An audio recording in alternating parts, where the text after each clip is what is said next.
expecting this Saturday to be the day that we show exactly what we're made of, show the talent that we have, and the results of all of the preparation that we've put in.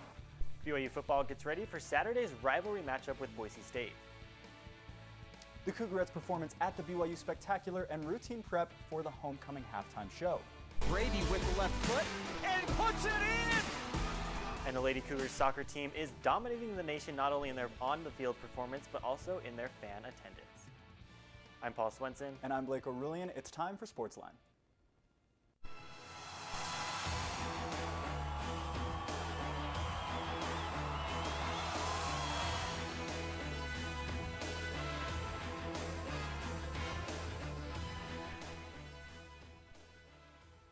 Blake? How's it going, Paul? Good, dude. How are you? Good. I think we were both wrong last week. I know. It's a new week, though. I'm looking forward to it. I think things are positive. It'll be fun. They're back in Provo. It'll be really fun. There's a lot of talk, actually, a lot of buzz around BYU football this year, and it's not about how many wins they have so far. We have reporter Sierra Phipps here to tell us more. Sierra? Jake Oldroyd, BYU football's punter and kicker, is one of the leading players to put points on the scoreboard with a total of 48 points this season. Oldroyd made 13 of his 17 field goal attempts this year and has changed the final outcome of a few of the team's recent games. Against USC, Oldroyd made a 43-yard game-winning field goal in 30-27 overtime, and then a 33-yarder at Tennessee that put BYU into overtime, where the team came together and won. His coach, Gavin Fowler, tells what it takes for Jake to prepare for these high-stress moments. As Jake prepares for a game, he does a lot of mental preparation where he visualizes the kicks and punts that he needs to make, as well as all the physical practice he has to do throughout the week. This hard work is necessary every single week to play well, but Jake's practices differ from the others because a kicker is on special teams. It doesn't differ in terms of time. We allocate the same amount of time to the things that we practice versus the things that everyone else practices, but obviously our position is much more specialized.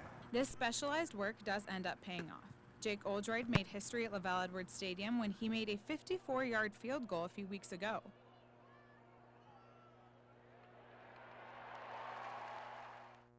This is the first 50-yarder since 2006, and with room to spare, makes this the second longest kick in BYU history, just behind the 56-yarder in 2000 made by Owen Pochman. But I was excited. That was the longest kick I'd ever even attempted, so I was glad to make it, and happy that I could put points on the board for the team. Oldroyd is busy preparing for the game this weekend and is looking forward to playing. The rivalry game against Boise State will be held at Lavelle Edwards Stadium tomorrow at 8:15. Back to you, Blake. This week, the Cougarettes are getting ready to perform several homecoming routines. Reporter Sydney Smith gives us a behind-the-look scenes into the Cougars' preparation. You would not believe just how much work goes into preparing for a Cougarette dance routine. I stopped by the Cougarettes rehearsals this week to see how they're preparing for their homecoming routines. Tonight, the team gets to perform with singer-songwriter Ben Rector, and tomorrow they will perform with Cosmo at the football game. Team member Abby Arnett says BYU fans have a lot to look forward to. Well, this week, I think everyone's kind of excited about our Cosmo routine. We did the Rolex one a couple years back, and we're bringing that one back. And then we have one number that's with just the Cougarettes and Ben. The Cougarettes are praised for their dancing, but their routines require countless hours of rehearsal. Coach Jody Maxfield says the Cougarettes started practicing their homecoming routines before the fall semester even started. They had to start learning the routine and working on cleaning it, and then our other numbers we started shortly thereafter, and we've been working daily, every day and Saturdays, getting ready for this big performance. During rehearsal, the girls kept their energy up by yelling encouraging messages to one another over the music. In fact, Abby says that the Cougarettes cheer each other on while they're on stage performing. We talk a lot about talking to each other when we're performing, and so there are a lot of I love yous and kind of encouragements as we are on the floor on stage. So, Coach Maxfield says her favorite aspect of the job? Without hesitation is the girls. It's the women that are on the Cougarettes. They're amazing women. We really are there for each other, so it truly is a sisterhood. You can catch the Cougarettes in the BYU Spectacular show tonight at 7:30 at the Marriott Center. And don't forget to cheer them on as they dance the Cosmo tomorrow night at the football game. Reporting for Sportsline, I'm Sydney Smith. Senior forward Yoli Childs was named Karl Malone's Power Forward of the Year for the second straight season. Last year, Yoli Childs was named to the All-WCC first team after averaging 21 points, 9 rebounds, and adding on 17 double-doubles just last year. Previous winners of this award include Zion Williamson, DeAndre Ayton, and Georges Niang. The BYU women's soccer team is off to their best start in program history, and Cougar fans can't get enough. 13 games into the season and sporting a 12-0-1 record, the Lady Cougars also boast the highest average home attendance in the nation and keep building off the support from fans. Third, Brady with the left foot and puts it in! This BYU team leads the nation in total attendance at 20,801 and per game attendance at 3,467, nearly 1,000 more than the next highest school. And a shot and a goal by S.J. Affleck. The fans love this team. Goal scored in the 3rd minute. One soccer fan went viral on BYU Twitter after tweeting during last weekend's match against Pacific. The fan said his 5-year-old daughter looked around at her new, mostly male soccer team and said, "Girls don't play soccer."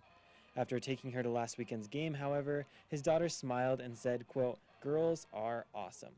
5th different scorer. Yeah. Unbelievable. So what makes this BYU team so fun to watch? I think one of the most underappreciated things about this team is the defense. While scoring goals is always exciting, the Cougar defense has been dominant this year as well.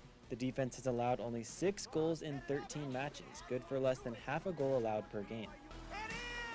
There's a new energy about this team this year. I think they're really cohesive. I think the freshmen also have brought in a lot of energy. Blackout night for the Cougs. While fan attendance is great, this year's team continues to play well home or away, fan support or not. This team is very focused. I don't really think they get deterred, and so it's great to have the home fan support, but they have the ladies have a laser focus. The Cougars will remain at home tonight for a match against conference rival St. Mary's. Kickoff is set for 7 p.m. and a voucher for $1 tickets can be found on the BYU Women's Soccer Twitter account. Exciting news for BYU men's golf. Peter Quest is the #1 ranked golfer in the nation according to the first NCAA rankings of the 2019 season. As a team, the Cougars are ranked number 5 in the nation. Quest has posted an NCAA low 67.90 scoring average and recorded 3 top 5 finishes this season. He won the William H. Tucker Invitational in September by 9 strokes. Quest and his team will compete next week in Stockton, California. High school football players in Utah have already committed to BYU. We'll tell you who some of those commits are. What Provo's first female SWAT team member did to achieve her goals. He's injured. And it's 1st and goal.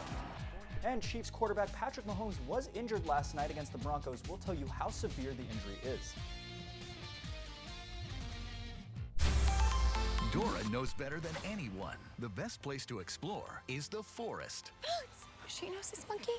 Of course, she knows this monkey. Experience nature. Let's go. Connect with family. I love you guys. And find your own adventure in a forest or park near you. Let's do this. Come on, Boots. Visit discovertheforest.org to find a forest or park near you. It's a beautiful day out here. Sunny today with light breezes, giving way to clouds in the afternoon. We could see some light precipitation to moderate precipitation later on, followed by powerful storm-like conditions. 90 miles per hour winds are expected. Authorities are asking everyone, stay indoors. Come on, that's it. Let's go.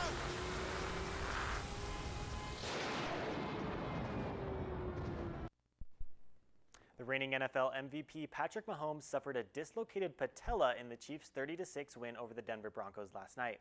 Hayden Wallace has all the reaction on social media. Hayden, what have people been saying? Well, there's been nothing but love for Mahomes on social media.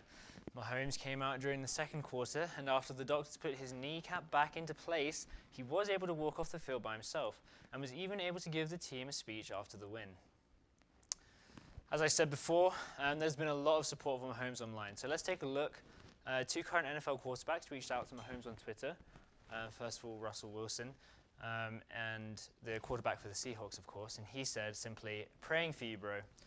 Houston Texans' Deshaun Watson also showed his love by saying, "Praying my bro Patrick Mahomes is straight." Wide receiver and fellow teammate Mecole Hardman Jr. also said something similar when he said, post up here. He said, "Prayers up, Patrick Mahomes, get healthy, bro. Hashtag Godspeed." And then across sports to LeBron James of the NBA, who tweeted out saying, "Best of luck and health to my guy, Patrick Mahomes." There's also been a lot of talk about the Madden curse on social media, where players get injured after featuring on the cover of Madden. This Twitter user here broke it down for us. And he said, "If you don't believe in the Madden curse, then let us look into it. No more needs to be said. 2020 Patrick Mahomes, 2019 Antonio Brown, 2017 Gronkowski, and 2012 Peyton Hillis." All reports on the injury seem to be positive though. Mahomes himself dropped a tweet last night, and he said, "Awesome team win. Love my brothers. Thank you all for the prayers. Everything looking good so far. Hashtag God is good and hashtag Chiefs Kingdom." The timeline for his recovery and the severity of the injury is still unclear, with some reports saying he'll miss the next 3 games, but whatever the recovery process, it does look positive for Mahomes and the Chiefs. The Washington Nationals are headed to the World Series.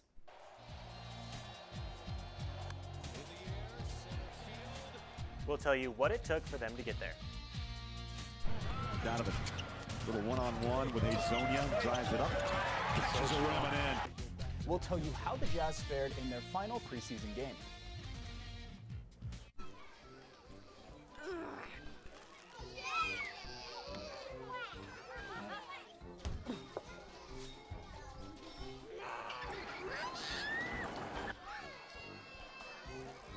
If you love them enough to crawl into a play place to get them to come down, then surely you'll check nhtsa.gov/the right seat to make sure they're in the right car seat. Because of you, I felt hopeless. I know it was a joke, but it still hurt me.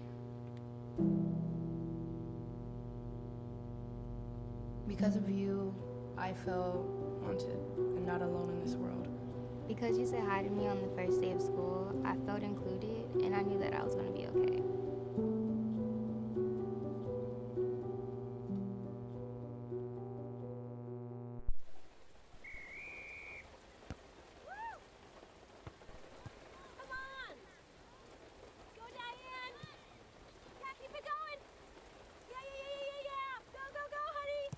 If you love them enough to drive an hour to cheer them on as they get beat 11-0 in the rain, then surely you'll check nhtsa.gov/the right seat to make sure they're correctly buckled in the back seat.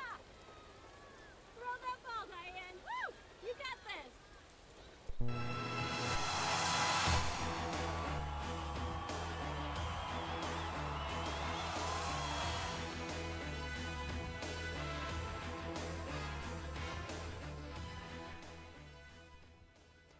It is never too early to start looking at the future of BYU football. Our reporter, Lindsay Peterson. Lindsay, you caught up with a couple of next year's recruits.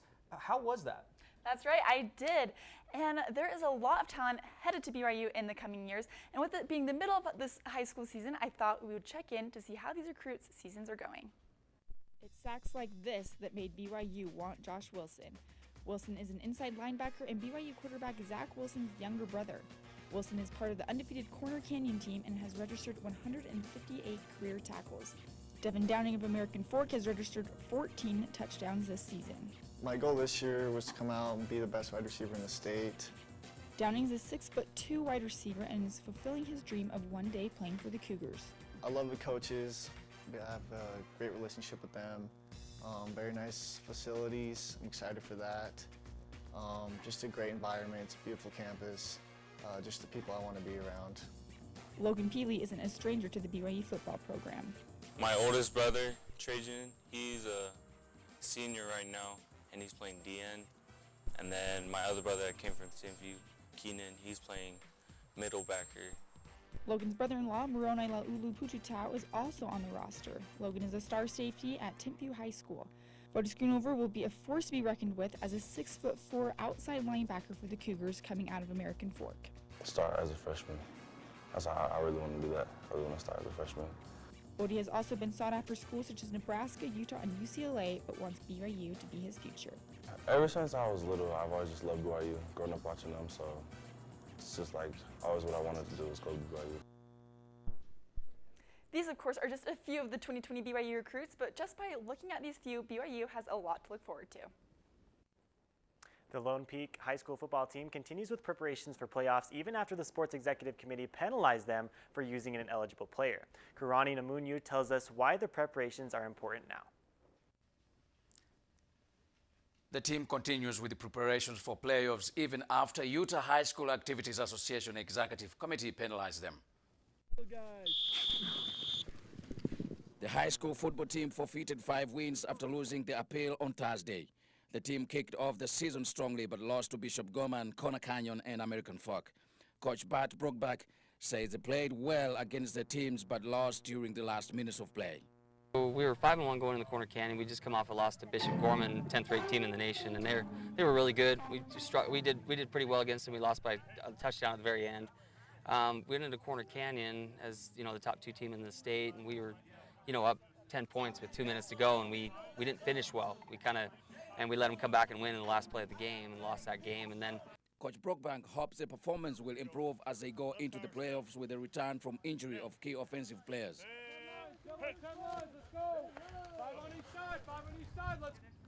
He adds that they are working on playing as a team to improve on their performance in the coming matches. Mark Strawbridge, a receiver, and Keegan Nitap, a linebacker, say playing as a team is what will help them replicate the performance that won them a state championship last year. We're not coming together as a team like we have. I think we have all the potential in the world, but potential doesn't mean anything unless you live up to it. So I just feel like last year we were just all one unit playing football, and I feel like we need to work on that. We're not a group of individuals playing, we're just one unit. The team beat Pleasant Grove 17-7 on Wednesday night to keep the hopes of defending the state championship. The team is hopeful to defend the state title, but only time will tell if their dream is to come true. Back to you guys. The Utah Jazz played their final preseason game Wednesday night, falling to the Trailblazers 126-118. While Donovan Mitchell put on a show, finishing with 27 points, this is the Jazz's 4th straight loss in the last 4 games. The Jazz have given up an average of 129 points in those games. We will see if Utah can turn things around when they open their regular season opener against the Oklahoma City Thunder on Wednesday. LeBron James is weighing in on the ongoing dispute involving China and the NBA. I just think that, when you're misinformed or you're not educated about something, and I'm just talking about the tweet itself, you never know the ramifications that can happen. We all seen what that did. On October 4th, Houston Rockets general manager Daryl Morey tweeted his support for the pro-democracy movement in Hong Kong. Chinese partners suspended ties with the league, the state broadcasters stopped all broadcasts of preseason matches, and the Chinese government said the NBA needed to show, quote, mutual respect. Many people use CrossFit to help them get in shape, but not many are using them to help better their career. Sportsline reporter Sarah Hossain has more on the story. Sarah? I'm here at the Generator CrossFit Gym in South Provo, where people come to get a rigorous workout, but not all members are here just to put on some muscle. One member specifically is here to help use CrossFit to get her in shape and stay in shape so that she can better protect our community. Nisha made a goal to be the first female member of the Utah SWAT team. And a big reason why she was able to achieve this goal was because of CrossFit. They program in specifically things that are required, and Brian knows what's required for me on the SWAT team. She is continually working with trainers to help her set fitness goals that are geared toward keeping her in top physical condition to be able to handle the toll that the SWAT gear can take on her body. Generator CrossFit owner and trainer Brian Nielsen has been working with Nisha for the last 4 years and has seen her progress. Nisha has become much more resilient and a stronger person mentally, emotionally, but also in the gym she's become a lot physically stronger. When Nisha first started CrossFit, she could only bench press 135 pounds, but after putting in 10 hours of her own time outside of SWAT training and working out 3 times a day, Nisha was able to bench press 215 pounds. This was possible because of her dedication as well as her trainer's dedication to helping her. Nisha currently works out at Generator every day for an hour. She has found that CrossFit really helps her to de-stress and relax after long taxing days on the job. I can throw the weights around, I can push and exhaust myself to get all of that stress off of my plate, and then I can go home and be a mom and a wife and a daughter. CrossFit has really helped Sergeant King be able to achieve her goal of becoming the first female member of the SWAT team, as well as helped her physically get ready for any scenario that she will face in the field. I'm Sarah Hossain with Sportsline. The Kansas City Chiefs broke out of their slump in a 30-6 win over the Denver Broncos Thursday night.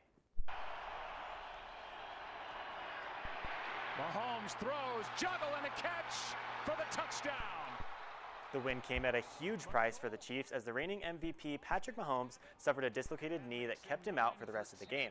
However, backup Matt Moore stepped up, completing 10 of 19 passes for 117 yards, including a 57-yard touchdown to Tyreek Hill. The Chiefs moved to 5-2, while the Broncos dropped to 2-5. For the first time in franchise history, the Washington Nationals are headed to the World Series. In the air, center field. This should do it. Robles will squeeze it, and there it is! The Washington Nationals are National League champions! The Nats are yet to know their World Series opponent as the Yankees and Astros currently battle with at least one game to go in the ALCS.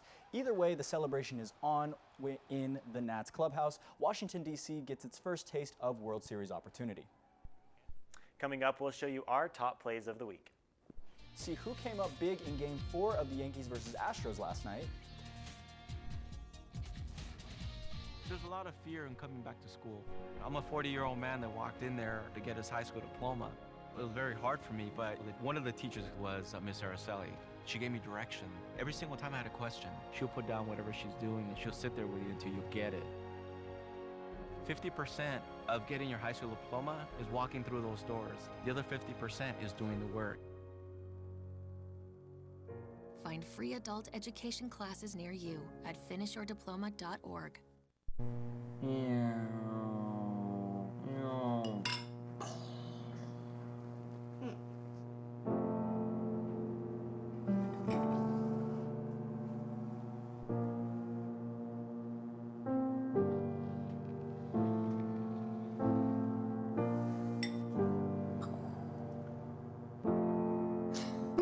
Visit aarp.org/caregiving for information on how to provide even better care for the person who wants to care of you. What to expect when you're expecting. Like here? A teenager. Today, I'm going to show you how to teen-proof your home. First step, hide the car keys. Preferably somewhere they would never look. Challenges will come up. Be ready for them. Hi, honey. I'm ready for the... Mom, you don't use mannequins in the mannequin challenge. You don't have to know it all to be a perfect parent. Thousands of teens in foster care will love you just the same.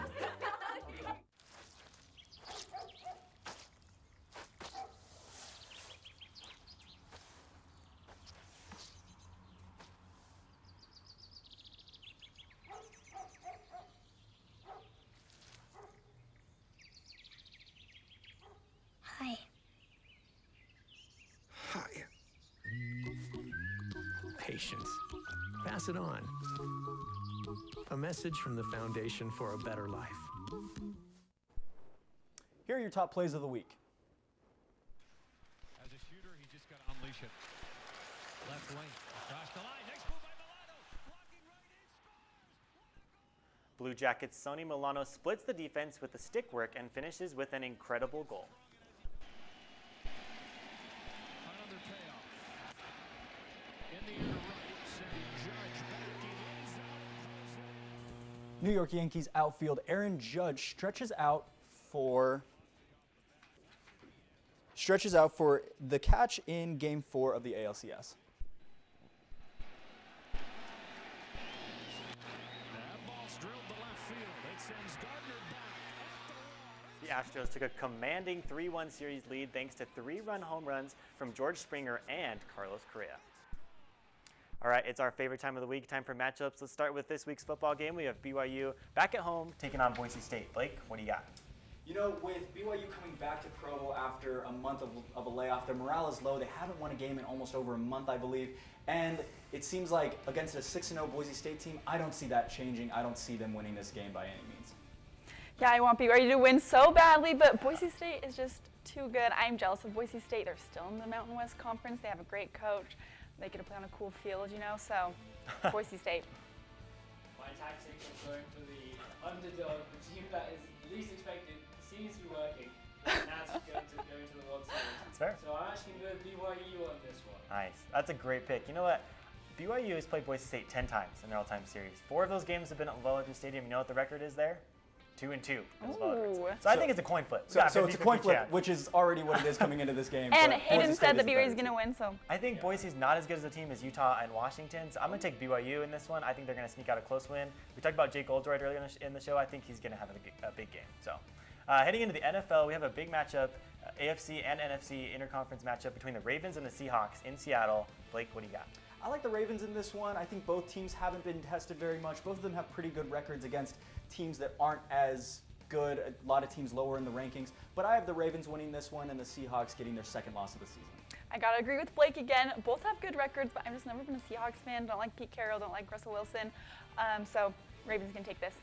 Honestly, we need to get more soccer matches. I don't know anything about NFL. Should we go with Ravens? Let's just go with that. I got 4 words for you. Lamar Jackson, Marcus Peters. I like the Ravens in this one. I have Lamar Jackson on my fantasy football team. Oh, okay. I'm taking the Ravens. Little bias there. Let's take a look at this week's reminders. Here's a look at what's going on with a few of BYU's teams this weekend. BYU softball takes on College of Southern Idaho today at 4 p.m. Women's soccer hosts St. Mary's at 7. Women's volleyball will host San Diego at 7. Men and women's cross country will travel out to Indiana for the Pre-Nationals Invitational tomorrow at 11. And the big return of our football team tomorrow night at 8:15. I'm super excited about a lot of these matchups this weekend. Cross country's doing really good. Women's soccer is on a roll. This is going to be great. We got a cold game tomorrow night, though. BYU and Boise State. It's going to be cold and rainy. It's supposed to snow potentially, so it's going to be nasty. Maybe I'll watch from home. That's Sportsline for today, Friday. Thank you so much for joining us. Go Cougs.